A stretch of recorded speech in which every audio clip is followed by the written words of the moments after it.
smack it. All right, so did you hear anything along the way here? Hypothetical. Okay. I like it. Morgan, anything out of yours? I heard unresolved, like right as we were walking on the street. Some interesting pieces of it. Yes. Very interesting. So just kind of keep in mind in here, Jack, we only do have one vehicle. So if somebody's going to their car, you're obviously just going to basically stand there like you're not doing anything suspicious. Okay. So definitely keep an eye on your EMF meter in here, Richard, just because we do get some pretty high numbers. 4.6. Already starting. Love it. So 4.6, remind me to write that one down. But welcome to a parking lot, everybody. Congratulations, you made it. I told you, I'd take you to weird spots. This place used to be something relevant to the history of Charleston. Let's get into it. This used to be the Charles and Eliza Pinckney Mansion. The mansion sat in the front of the space facing East State Street. Eliza's garden was lined up with Five Church Restaurant and came all the way across, and we are standing in the servant and slave quarters for the home. That's the layout of the land. So what do you got now? I seen that. Well, 8.3. Okay, so 4.6, 8.3. Let me get those written down. 10.8. Nice. What? 10.8. I guess I need to stop and explain what those are. Writing in the dark is now on my resume, just so you guys know. All right, so EMF. I told you that thing measures electricity in the air. If you were to put that behind your TV set, it's going to read about 40 to 60 milliamps. That's the unit of measure that it's using. Standing next to your microwave, it's about 150 to 170. The highest I've ever seen that device go in my 12 years of ghost hunting has been here. 214 milliamps. We left. I will tell you, I actually have seizures, a little form of epilepsy. That's too much electricity in the air for the guy with the neurological disorder. You're my safety director, basically. What was that, a 27 point? 27.8. 28, okay. So your new baseline is just going to be a 25 moving forward. Tell me everything over 25. The reason why that little blinky light one that I showed you guys earlier only goes to 25. So that's the reason why we don't use it. Because again, a space like this, we wouldn't know how high it actually went. Does that make sense? That's why when you said, oh, and I kind of toyed around with it, like calling it a little blinky light toy. Yeah, that's... Yeah, and it was going off quite a bit. Yeah, okay. And there is electricity in the Yorktown. So, Yeah, no, that makes so sense. it would probably give you anywhere between like a 10 to a 15 steady. So in that yellow range, like right in the middle, it's probably going to stay there if you're in the middle in between the walls. So anyway, back to Eliza. Who the hell were these people? Eliza and Charles had a son named Charles. They had a nephew named Charles. That's 3 different Chucks. That's why we look for those secondary clues. I need to know in the event that one of you hears the name Charles, which one it is, so I know how to address them, if that makes sense.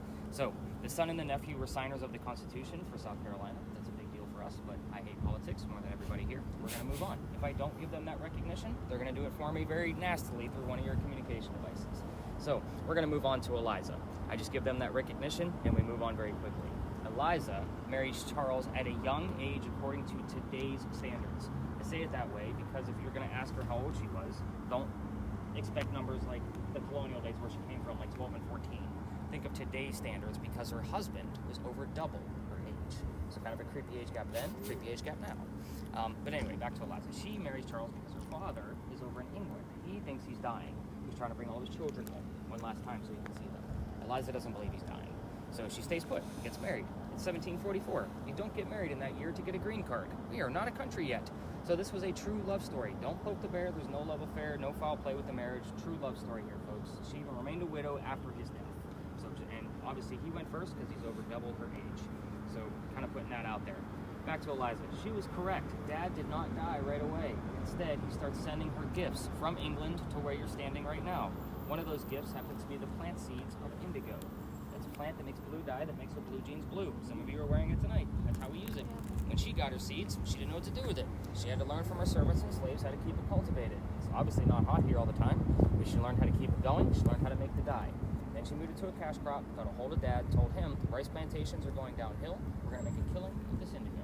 And we now have an international businesswoman during colonial days. Something absolutely unknown.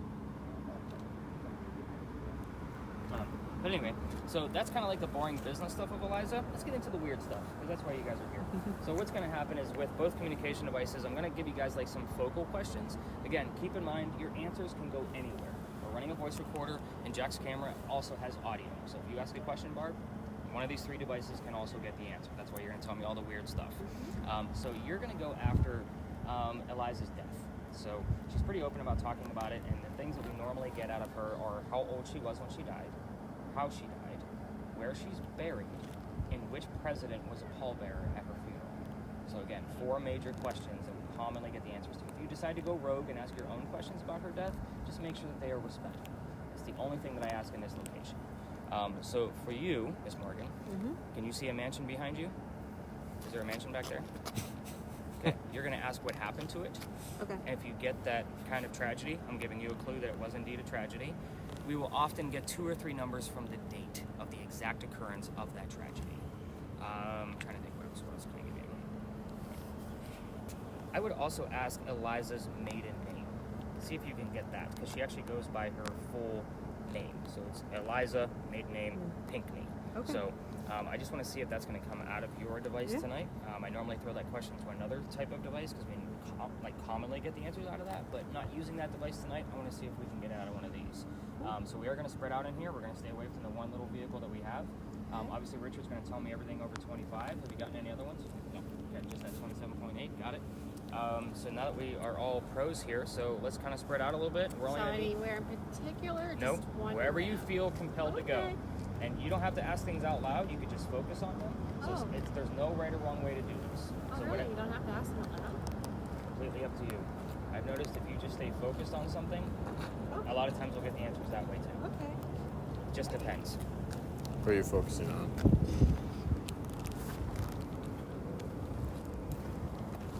So I wanted to kind of give you a heads up on this whole corner. Everybody goes straight over here. There's a lot of contour here. Trees, garbage can, pallets, wall, buildings in the background. It's going to pick up on all of those things. Those are not sitting on top of the wall. And anything with leaves in it, branches, are not your friend.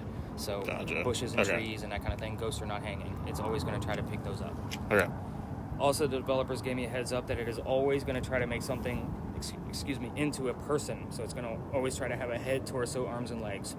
Okay. So, again, if you see something, try to get them to do something at your request. Can you raise your right hand, lift up your left leg, do something specific at your own request. Okay. So that's normally a good rule of thumb to have with this camera. I'm still learning more about it. I've only had it for about 9-10 months now. Okay. Which means I'm still studying it, even though I use the damn thing nearly every day. Watch the videos every day. But still learning more and more on what it'll pick up. So. Okay. Cool. And I used to use earbuds, so you guys could actually share it. But the gotcha. earbud quality sucks. So I was like, let me switch over to headphones for a while and see how that works out. You guys pick up a lot more with regular headphones than you do with those cheap ass earbuds, like airline earbuds. You know what I'm talking about? Yeah, they're cheap. So somebody cutting through, so just be mindful. That's what that top handle's on there for too. You can always just kind of lower it and still keep it recording. I've gotten fast car, marathon, and 2.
No.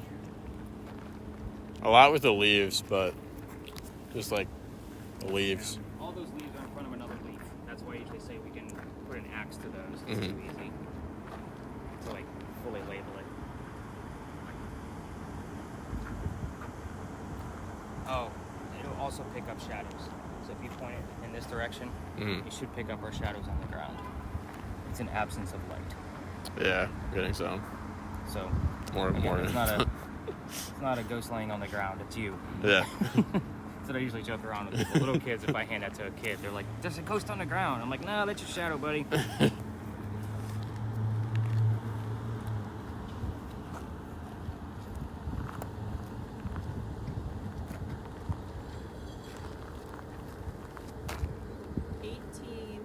And then the lights, and then spouse. Spouse was a little bit accurate, though. Is there like a number 18 on the wall somewhere? We used to have numbers painted on the wall.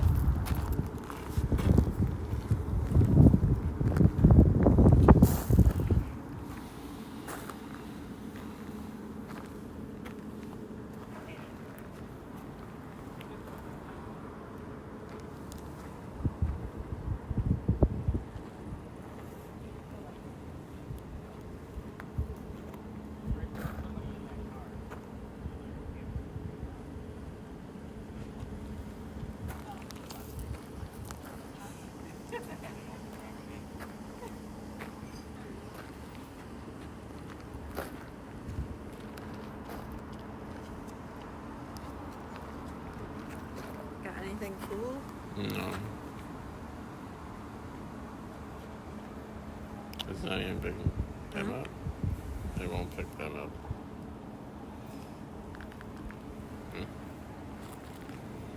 It picks you up. Really likes you.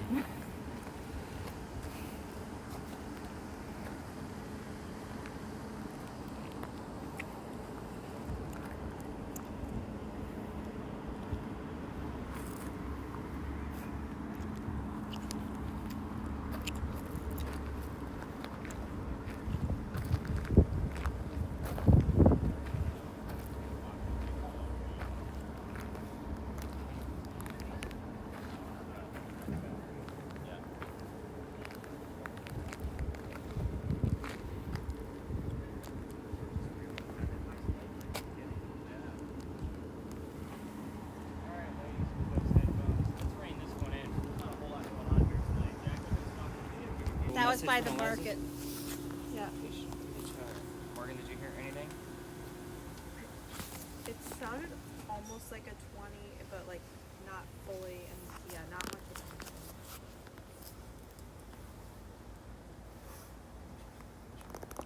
So your baseline ratings in here, Rich, are going to be a 7, just because you have lampposts near us. Oh, okay. So I just like to make sure it's above that 7. Okay. I don't think brushing his teeth. That's really rare and random. But yeah, that's exactly how you're going to be filming in here, Jack. So if another tour comes through here, which I don't see that happening, but they'll come out of that ivy wall. They like to cut across that lot, or they'll come in the exact same way that we did, or we get some rando, just touristy people walking through, just very discreet. So every tour comes through here. So this is normally where, again, we're just going to kind of talk about the history of the space, and then we're going to exit the space. So your recording is obviously recording the entire thing, so we'll be perfectly fine. We're not going to be able to fully explore the space. But this is Philadelphia Alley. It used to be called Dueller's Alley. This is where some of the duels used to occur for the city of Charleston. I say some because dueling was illegal in the 1700s, and they had to find hiding spots to be able to do that. This is, every ghost tour comes down here. So this is the space I was telling you all about, but every year I change this up. So I'm taking this space out this year, so after December, hopefully this will be, axed off the list, and hopefully I'll have enough to go with the new location. So, so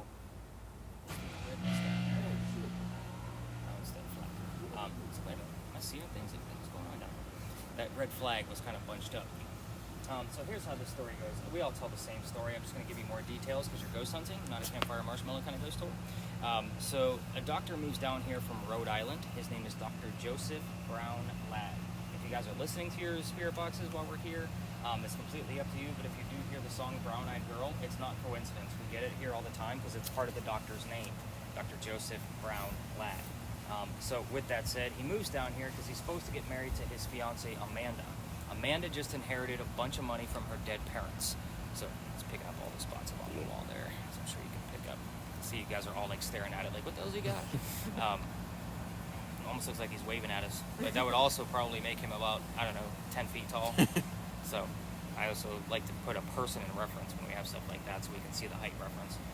But Amanda just inherited a bunch of money from her dead parents, and she has an attorney helping her out with all of this cash flows that she just received. The attorney thinks that Dr. Ladd is just after Amanda's money, so he tells Amanda, get rid of the doctor. Dr. Ladd moves here to Charleston to prove that he's not after Amanda's money, and on his way into town, the coachman set him up to be robbed and killed. It wasn't a very good start. It's kind of like having a really bad Uber driver. So, Did you cut the lights for your store? I may have. I did it with mind bullets, Can too, you by show the way. me how to do it?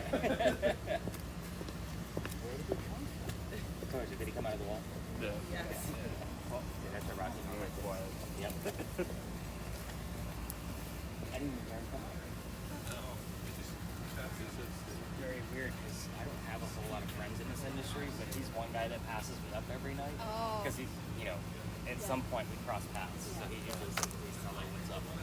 But anyway, back to it. So, Coachman said it must be robbed and killed, and somebody was walking by and seen what was about to happen. That person walking by was named Ralph Isaacs. I stop on Ralph because he has the same initials as where the doctor came from. Rhode Island, Ralph Isaacs. So on the regular spirit boxes that you guys were using, I was getting the letters RI all the time, and I just wanted to verify it. So I bought a new device that basically acts like a digital Ouija board. It works off of EMF just like Richard's device, but will stop the cursor whenever there's a spike in EMF. And I wanted to see if we were going to get the letters. We've had it about half a dozen times in the past 9 or 10 months. So take that for what it's worth. I like to give you guys stats so you know I'm legit here. Anyway, back to Ralph. He tells the doctor, dude, I know this guy. He's going to try to kill you. Come with me. We're going to go to 59 Church Street. I have friends there. You'll be able to rent a room, and you'll be safe and good to go. Doc took him up on the offer. Now the two gents are friends. And the longer the doctor stays here in, Charleston, the more money he's making. He's proving his point that he's not after Amanda's cash flow. So Amanda gets wind of this. She's moving down soon so they can be married. And Dr. Ladd became known as the Whistling Doctor. What I'm going to tell you is that every haunted city you're ever going to visit in the future has a cliched whistling ghost. So ours just happens to be a doctor. There is a lot of evidence from the Whistling Doctor. We're going to talk about that here in just a minute. Back to Ralph. Ralph and Dr. Ladd go see plays together. They cannot sit next to each other because the doctor makes more money. That's the hierarchy of Charleston. He gets better seats. So, on the way home, they're talking about Richard III over the actress they just saw. She was new to town, and Dr. Ladd thought she was great. Ralph did not.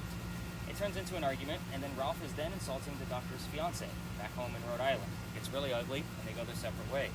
I told you Ralph has friends around town. He goes to his friends at the newspaper and puts an ad in the paper telling the whole city of Charleston what he thinks of the doctor.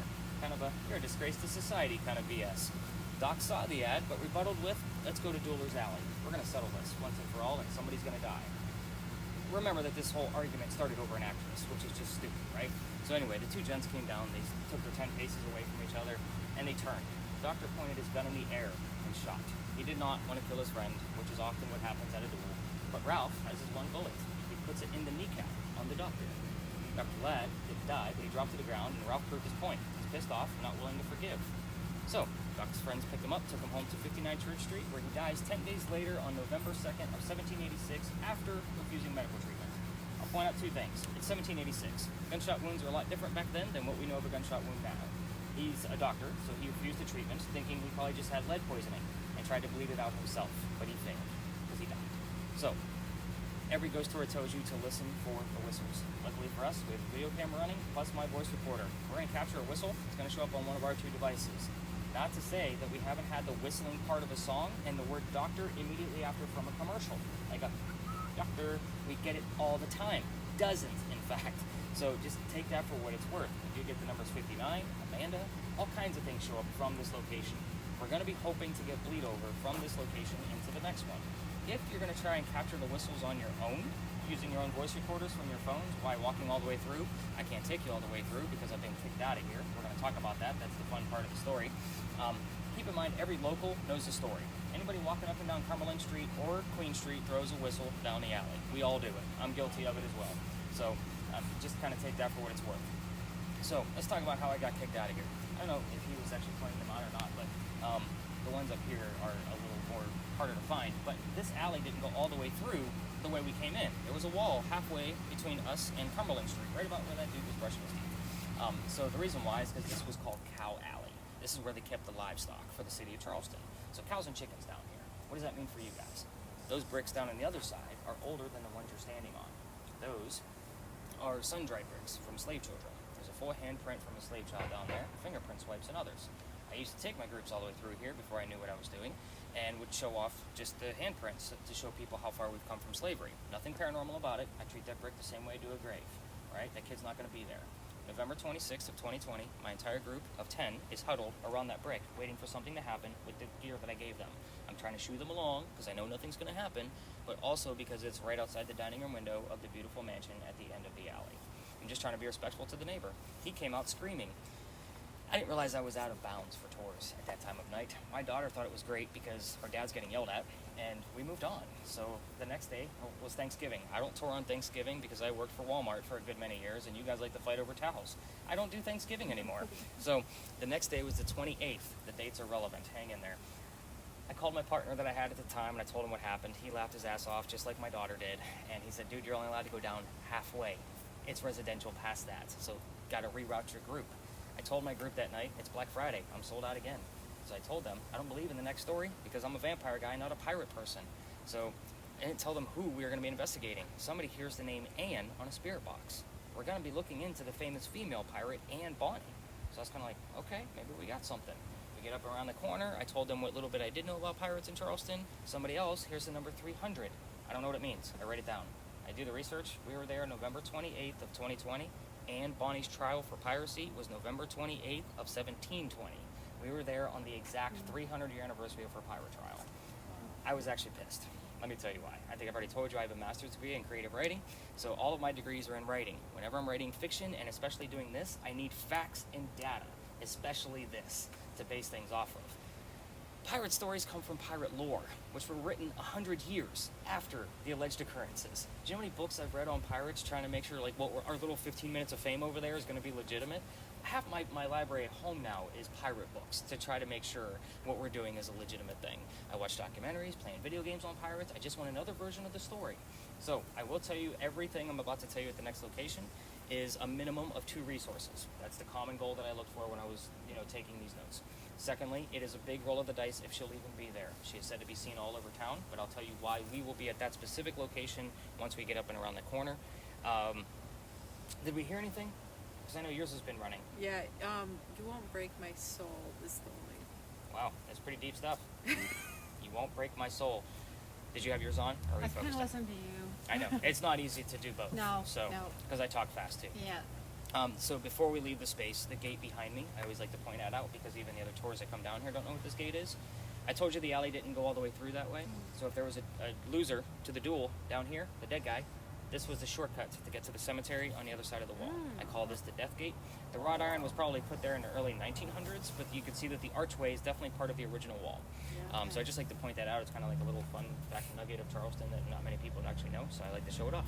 It just shows off my research, because I don't even remember where I found it, but that was 4 years ago. I'm like, oh, that's really cool. I'm going to talk about the death gate all the time. But any craziness that we need to worry about with that camera that's not in the foliage? No, just like these 2 walls. Okay. The giant man tree. Yeah, the 12-foot man. Yeah, you can probably go ahead and hit the stop button, give your hand a break, and All right, cool. that company has like 5 apps, so it's very Gotcha. easy it toggles all the time. Earthquake bolts are turnbuckles. So in the event we have another earthquake, like what we did in 1886, which we haven't, you could turn the turnbuckles, and it's supposed to tighten the building up so it doesn't incur any further damage. It's a great idea, it just doesn't work. So the only reason I bring them up is because that's the first set of earthquake bolts that Charleston ever put in. So the reason why is because that's the oldest government building in South Carolina. It was finished in 1713. We are here because this building was being constructed at the same time that Anne Bonny was coming here to start her new life. It's what I call a familiar. So again, she had no personal tie to the place. It's a matter of she would recognize the building from her own era. So that's why we are here, because we don't have any buildings this old. So the building took 10 years to build. Does that sound like our government? Small building? 10 years? No, not at all. I'll answer for you. It's perfectly fine. But anyway, our history begins right in the middle of the construction. Try to follow me on this one. There's a few twists. I will slow down on the twists to make sure everybody grabs them. Because again, we're talking about a female pirate here. And then we'll be able to explore the space and get you guys back to work. 1708. Young lady moves here from Ireland. Her name is Anne Cormac. She comes here with her father and his mistress. The mistress is her mother. You guys with me so far? Yes. The three of them are running away from her father's angry wife. How mad was that wife that she kicked him out of the damn country? You guys get my point, gentlemen? Don't make your ladies angry. I normally make the joke that they'll kick you all the way to Canada, but that's where you guys live. So that's so funny. Sorry, I don't see a whole lot of Canadians. Like maybe 4 or 5 times a year. Yeah, Oh. that's about it. So, with that said, they landed in Georgetown when they came over here. That's between us and Myrtle Beach. So, Dad bought a plantation. Mom dies pretty quickly. That means Dad is now sending young Anne down here to sell things from that plantation to help keep things afloat. This is where all the money is. This is where he sends her. Hence the familiar building. Now, Anne back home in Ireland was said to be a badass even back then. They say she was at the age of 7, 8, 9 years old. Remember, it's pirate lore. Nothing is exact. They say she killed a servant with a knife to the belly. Can't tell you how many times we've had servant, knife, and belly show up when 2 people don't know the other 2 people have. Anyway, fast forward. The building's done in 13, but by 1715, pirates are starting to come through Charlestown. Anne is pretty stoked. Reason why, she's going to fall in love with one of these guys, so that way she can earn her freedom, just like a man. So, the first guy she falls in love with, and I said first because there's a handful, and we're going to cover them all. That's what makes the story so damn good. First guy is James Bonney. You already see where this one's going. Already told you her pirate name. Anne Dad didn't approve, so they ran away to Jamaica and got married. So Anne Cormac became Anne Bonny. That's where her pirate name came from. However, when she gets down there, she realizes that her new husband is not the Captain Jack Sparrow that she was hoping for. This guy turns out to be a privateer. He's a spy, a coward for the British. This isn't who she wants. She falls in love a few years later. Guy number 2. This is John Rackham, but everybody calls him Calico Jack. This is the guy they based your Johnny Depp character off of, in case you were wondering who this guy is. Calico Jack has his own crew, he has his own ship, and wants to be part of the crew. Can't put a female on a pirate ship. Does anybody know why? Keep it family friendly. Yeah. It's bad luck. I like to just make you guys like give me that awkward look like I'm not answering that damn question. That's right. No, I do it every night. fair. It's fun. So anyway, it is bad luck. So at least in a pirate's eyes. Is it? Okay. Yeah, we're gonna keep it nice and simple. So he makes a deal with her. He dressed like a guy and looked like the crew. He could be part of the crew. She's okay with this because Dad used to cross-dress her as a boy apprentice back home in Ireland to hide her from his wife. She gets it. It's a man's world. She's ready to be a pirate. But we're all adults here. Put 2 and 2 together. She's going to be a female in his quarters. She's eventually going to get pregnant. Cannot have a pregnant pirate dude on the crew. Somebody's going to figure out that she's a girl. So he drops her off in Cuba. Go have the baby here. Come back later and we'll figure it out. These are friends of mine. They'll help you. She goes and has that baby but returns without a child. We have no idea what happened to the baby. None of my research has ever discovered it, nor was it ever disclosed. She also comes back dressed as a female. This makes Jack pretty angry. You all know why, because now the crew's going to know he let a girl on the ship. And to make him even more mad, she's going to go flirting with the pirate crew he just captured. They're down below deck. Guy number 3. Guy number 3 turns out to be a female, dressed like a guy to be part of the crew that Calico Jack just captured. Wow. Yeah, right?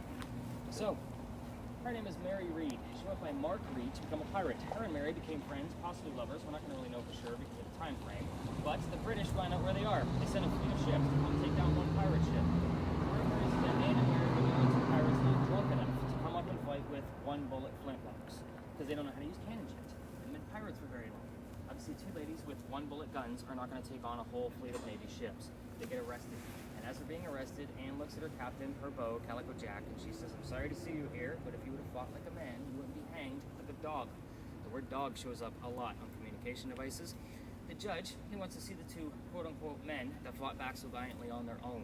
He's already tried and hung Calico Jack and the drunken pirates that wouldn't fight, so they're dead and gone. The 2 ladies go in front of the judge and reveal their gender, and he could give a shit that they are female. They are still pirates. He's still gonna hang them. So, they scream out, "We plead our bellies," meaning they're claiming to be pregnant, because you cannot hang a pregnant woman in 1720. It's illegal. He sends them both back to jail, delays the hanging. Dad is still up here in South Carolina with all of his Irish money. He bails out Anne, brings her home. She remarries. That's husband number 2, the guy number 4. We're going to count Mary because we don't really know. She has 4 kids and dies at the age of 84. Very abrupt because we don't know really anything factual about her after her pirate career. So, I'm not about to spread rumors about the woman. Some say she stayed here, others say she went to Virginia. We don't know what her name turned into, how many kids she truly had, but the common number seems to be the number 4. Mary Read died 5 months later in that Jamaican jail from whatever pirates die from in a Jamaican jail. So, use your imagination. Most books would tell you that it was something simple like fever. They say we're talking pirates, let's make it romantic and call it scurvy. Why the hell not? Now, here's what I left out. I'm not going to assign questions here. You guys can ask whatever you want to. This is not a prominent Englishwoman where I need to control the group as much as I did back there. So, the things I left out of the story on purpose so you had something to work with were the names of Anne Bonny's parents. I did not tell you what those were, the father and the mistress. The name of Calico Jack's ship. I didn't tell you what that was. The city where Anne grew up in Ireland, and the color of her hair. Anything else is fair game. Have a blast with it. Kick her in the shins to get those damn answers. Richard, if you get readings like in the 2 corners up there, we do have 2 electrical poles, plus the parking meters on the other side of the bushes. I'm not super excited about the front half. It's not like this way. If you get anything, I'm excited about it back here, but on your end, it's almost the exact opposite because the damn wall is going to be in your way the whole time. It's going to look like a whole army full of men lined up against the wall ready to go. But again, have some fun. Let's spread out. Let's do this one. You guys know what you're doing. Yeah. You're all professionals. I've gotten West Virginia and Wall Street. West Virginia and Wall Street. Interesting. I did say Virginia, didn't I? Yes, before you said Virginia too.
Are you here? Just got a couple little things that I'm just not sure about yet. Just weird stuff. Really want Barb to have something like pivotal, like to change our entire night. Spiritual and sheriff. Sheriff. Sheriff.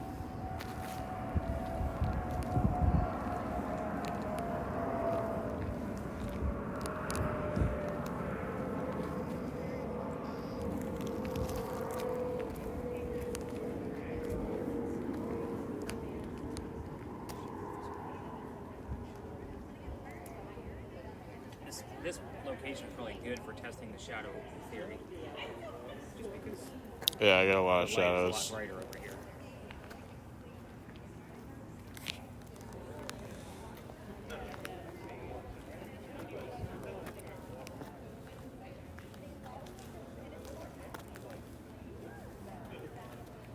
Treasures from the dark. I like it. It's funny. It's not paranormal, but I like it. Treasures from the dark.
Oh.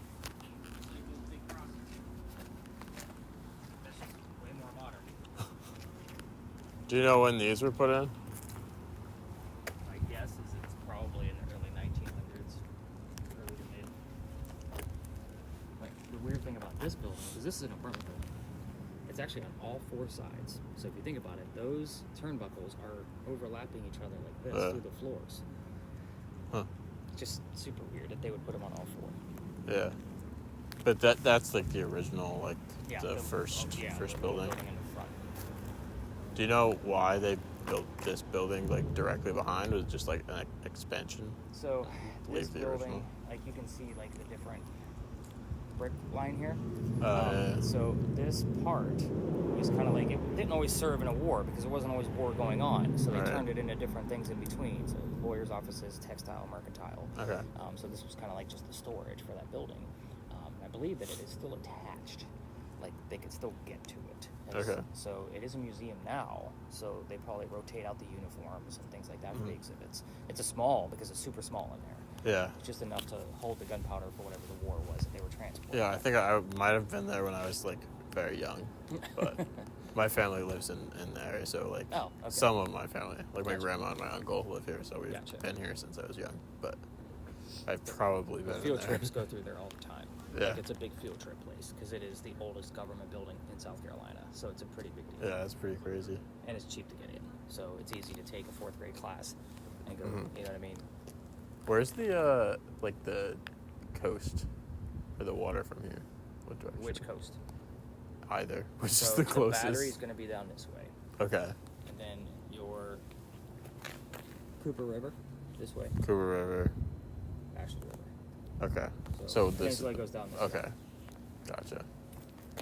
And how far are we from like the what's the big building with the columns, like the exchange Customs House? House? So that is 2 blocks down this way. Okay.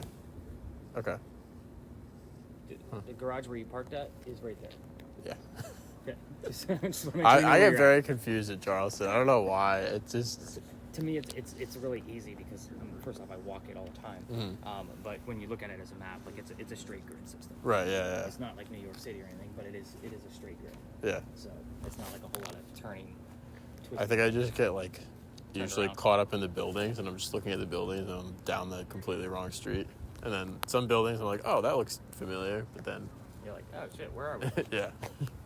I got 843. And That's our area code. 24. Okay. I'll take the 2-4, but not the 843. Okay. 843, I throw those away, just like the word Charleston. Yeah, Kinda it come comes all up. the time. And then once upon a child. That's a store here. Oh, okay. So that's Yeah, it's like a resale shop for kids, for like baby clothes and stuff Okay. like that. makes sense. 2-4. Barb, you got anything else coming out of yours? Anything else? Anything else coming? Richard, nothing? You didn't scream at me, so. No.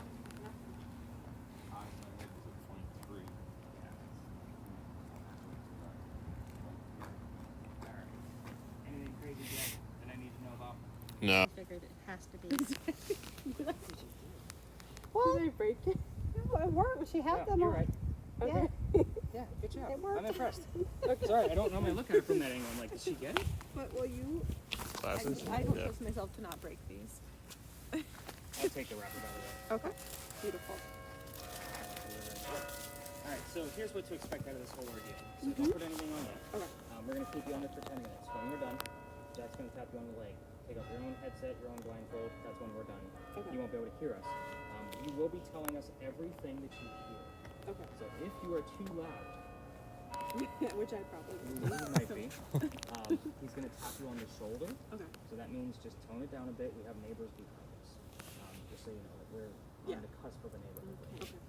So you'll be perfectly fine because you won't going to have any interference of ears. You're only Yeah. going to be seeing visuals. Right. So just remember to tell us what you hear in Okay. real time. Hopefully, again, we're supposed to be looking like we're having a conversation. That does include yes/no answers because you don't know what I'm asking. So I might ask our ghost if I'm wearing a black vest. I'm expecting you to say yes. Does that make sense? Okay. So if I hear yeses and nos, Oh yeah, to give absolutely. Okay. If you hear weird sounds like I hear a bicycle going by, a motorcycle, whatever, I don't care. If it's just an odd sound that you're like, I hear a weird this or that, that's not music, by all means, tell us what that weird sound is. That's okay, too. So it is blindfold first, and then your headphones go over top. Make sure once you put those headphones on and you start talking, go ahead and start right away, but make sure you cannot hear me. I will test you, just so you have that idea, to make sure you cannot hear me. Barb, you're just basically going to be telling us exactly what you see in these images. Keep it simple. 'Cause Am I again- supposed to look in a certain Oh, direction? you'll see. Okay. Once you get, I put my phone in there, you're gonna notice. No. Maybe he doesn't want us here right now. So I'm gonna slide my phone in there, and there's gonna be like a gray smoke moving around. You're gonna tell us everything that's not gray smoke, and we may get one image, we might get 10. I never know how many images are gonna show up. You're just gonna briefly describe it. So, for example, if there's Friend. if you see 2 women on a bench with a tree, just tell me 2 women benching a tree. If she's not Come giving back me much, home. I may say give me a little bit more, like tell me what the time era might be or something along those lines. Like just probing questions. Great, it's gonna be a stack.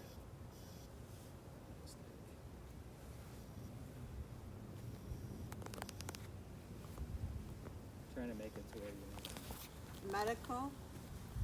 Oh, we got rings already, guys. Weeks going fast. Medical. Thanks for helping me. She's giving us a lot already. Wow. I haven't even asked any questions yet. No, I.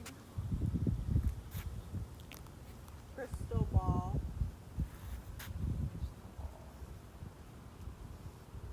She's not giving me the background right now. But we have like a set of wedding bands on here, just so you guys know what I'm looking at. See how there's like wedding bands in front of Yes. that? There's the gray smoke. Yes. Weekend. When I put this in here, Studio. keeps going. If it's blurry, there's a dial right here. Just fix the focus. Okay. Okay, now that we've gotten all kinds of things, from seeing the words friends and medical, those 2 things stand out to me. Henry, if you're here, can you tell us something about your occupation, please? It's not medical. Henry? Gary.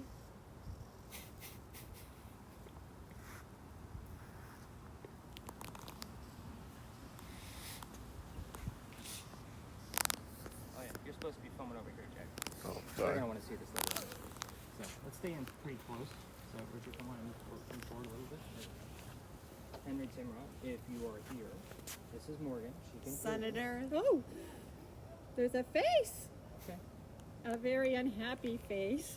Dark hair. Okay. She looks very sad. Oh, it's a she. Yeah. You didn't say she. You just said a face. Okay. Do we have a- Killing. I think it's a woman. Do we have a time period? Time period? No. Very pale. Control. Eyes look blue. Age of the face? Young. 8. Went away. 8. Henry, who was that in the picture? Can you give us a name, please? She's starting to get on the little loud side, just so you know. Should I tap her? Yeah, if she goes loud again, I want to have you tap. Henry, can you tell us who was in that picture, please? In control. The second time she said control. Did you guys notice that? Mm. Henry, is somebody else here with you?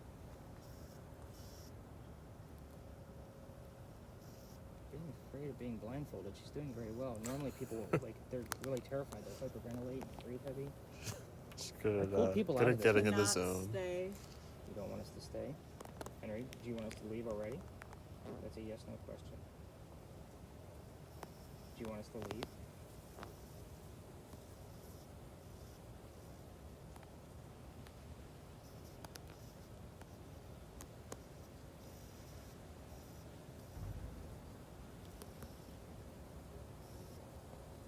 Can't stop.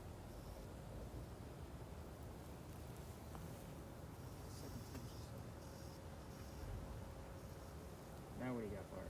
So you're looking around in there. No, I'm trying to find. No, all I see is the Oh, it'll smoke. just pop up. Oh, okay.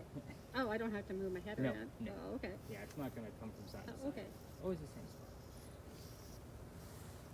Everybody's talking about We were all talking. 24. Son was born on Christmas Eve. Wow. Henry, are you referring to your son?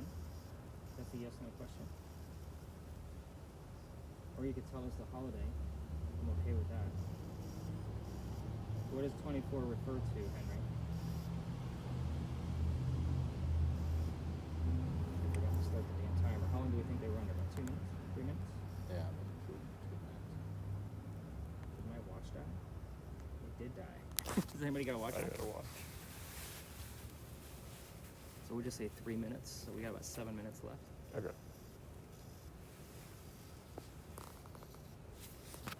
Henry, you gave us the number 24. You can show us what holiday that. Explain to me. This is how we learn about you. You want a full explanation? I'm here every night. I thought you were picking up on this by now. You can show us what holiday your son was born on in that green box. That's BARB. She can see whatever you want us to see.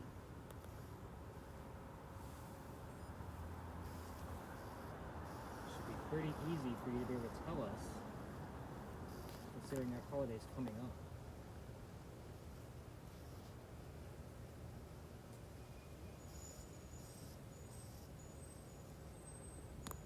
Henry, did you bring somebody with you?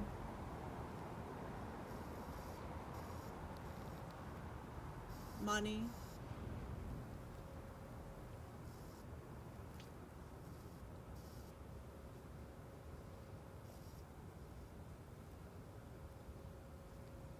Yeah.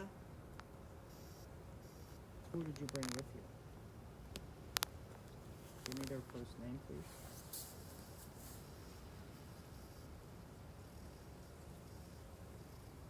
She got that thing cranked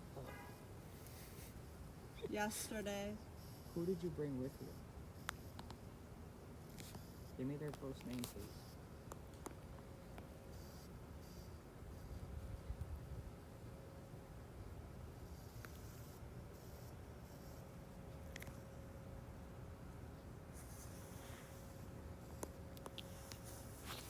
Barb, no other. No, nothing. I didn't have you see you jump out of the bench, so No. like you did last time. Yeah, really. Henry Timrod, would you like me to read a stanza of your poetry? Show a little respect? It's a yes, no question. Race. Henry, we're asking for somebody specific. If you brought somebody specific with you. How are we doing on that timer? Good, probably like Blood. 5 minutes. 5 minutes left. She wasn't interested. What do you want to tell us about blood?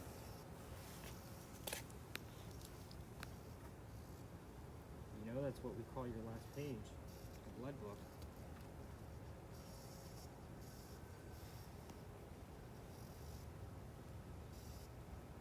Feeling alright. You were not feeling right that day. Henry, Thought he was. he thought he was. Yeah.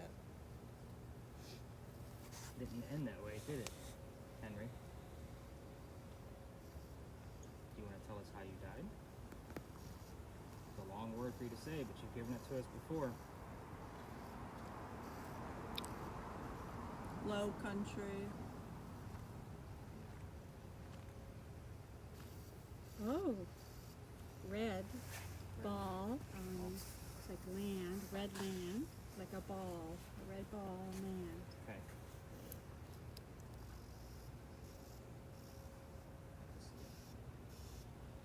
It's all red.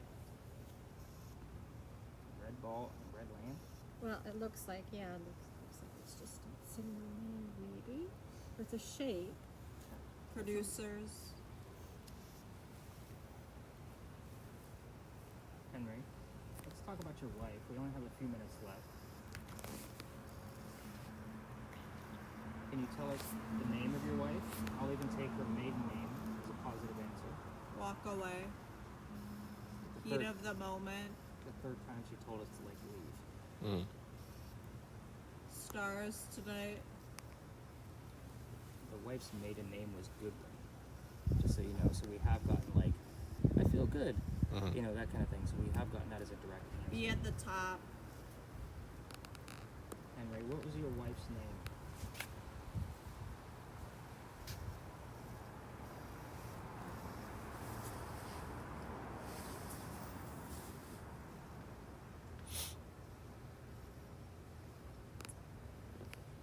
Henry. You know, it's hard to find these Groups of people. Yeah, we're the only group in here tonight. I know you don't like the crowds. Belong.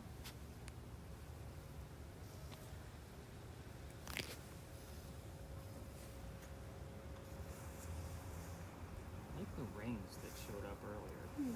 That makes Fraction. somewhat of it. Henry.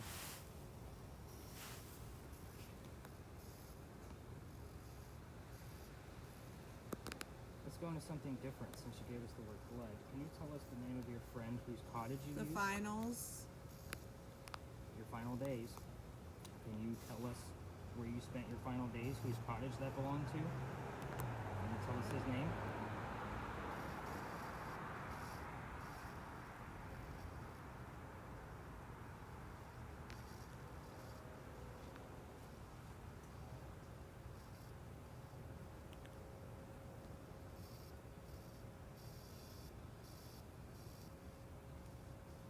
Henry.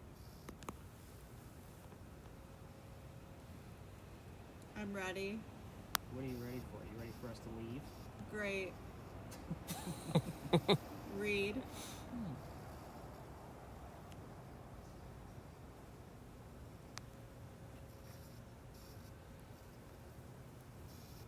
behind. Henry, do you want us to go home? We'll wrap it up early if you tell us the name of your friend whose cottage you used. You know, we only get Consider that. consider it because we're running out of time.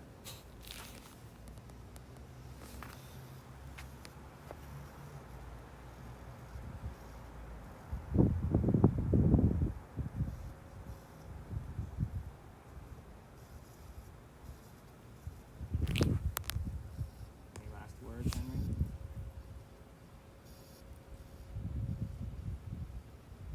How's your time, bro? You're pretty much on. You're done. 3 times. Henry, we're Exactly what was going on. gonna say goodnight. Can you say goodnight back to us?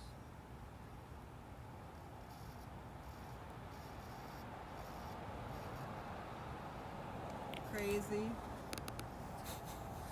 I think it's probably time to wrap it up. Go ahead and tap her on the leg. Right. Oh, look at that. Finally have his occupation. Last question. Go ahead and peel that thing off your face, Barb.